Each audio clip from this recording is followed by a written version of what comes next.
Unang-una ako ay nagpapasalamat sa Lasal na nasagot nila ang aming pangangailangan. Lalo na kagaya sa amin na talagang walang natututuhan sa computer.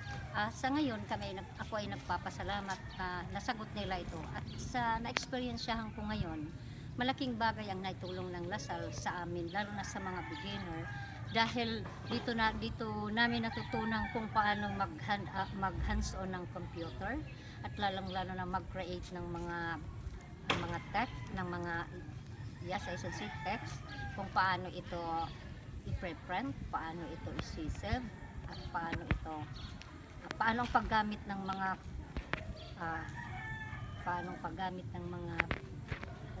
toolbar,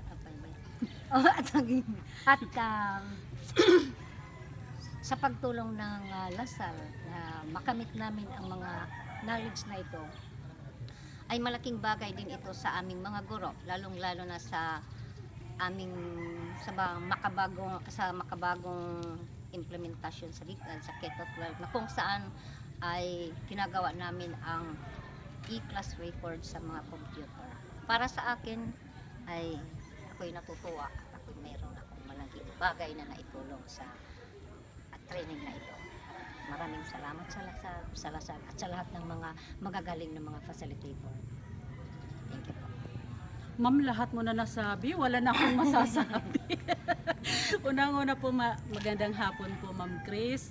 Ako po ay nagpapasalamat dahil simula nung unang araw hanggang sa pangatlong araw, marami akong natutunan galing sa iyo. Hindi lang ako, pati kasama kong mga participants na mga guro. Pagkatapos, natutunan namin lahat simula ng pag on and off ng computer, ng mga tawag doon, paggawa ng mga cards, ano pa yun? Basta marami kaming natutunan. Hindi ko lang maisa-isa. At saka nagpapasalamat ako sa inyo na taga Lasal dahil tumulong kayo dito sa Giwan para lahat ng mga guro dito ay maging marunong sa paggamit ng computer. Maraming salamat po. Ang aking taos-pusong pasasalamat sa management ng Lasal.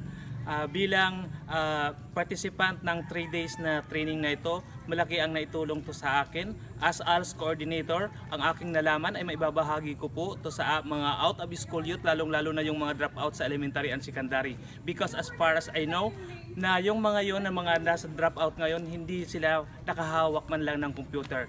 Now, in the sense that I provided po ako ng laptop ng aming department, ngayon, siguro ma-experience nila kung paano humawak ng computer, paano gamitin ang computer. So sa aking 3 araw dito na pamamalagi sa training, naging masaya po ako dahil maliban na marami akong natutunan, nagkaroon kami ng magandang relasyon. Kahit nasa non-formal education ako, meron kaming magandang relasyon ng mga taga-formal education. So pasasabi ko sa Lasal, sana dagdagan pa yung mga seminars na para sa amin dahil alam ko marami pa rin ang mga pangangailangan namin. Marami pang mga aral ang dapat ibigay sa amin ng Lasal. Inaasahan po namin yon na pagdating ng araw, makakatanggap pa kami ng marami pang karunungan galing sa mga galing na magtuturo ng Lasal. Thank you po. Mabuhay. Thank you. Thank you po. Salamat po, salamat. Hanggang nasa na yung sorpresa natin.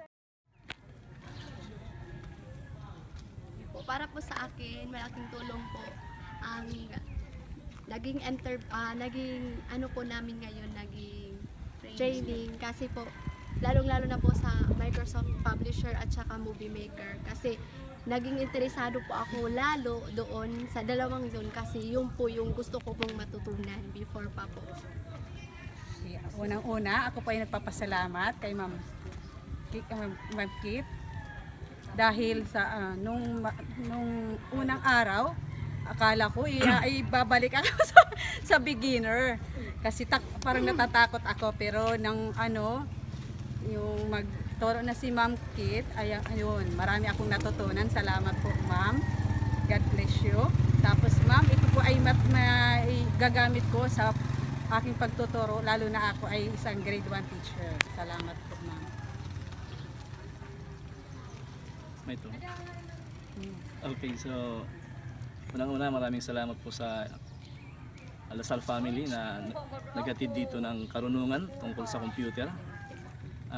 Asahan niyo po na ang aming natutunan tungkol sa computer, halimbawa sa publisher, tungkol sa movie maker, ay aming gagamitin upang may bahagi doon sa aming mga mag-aaral. Nang sa ganun, hindi masayang ang pagpunta nyo rito, pagbibigay sa amin ng kaalaman. Yun po yung aking masasabi lang po. Maraming salamat po.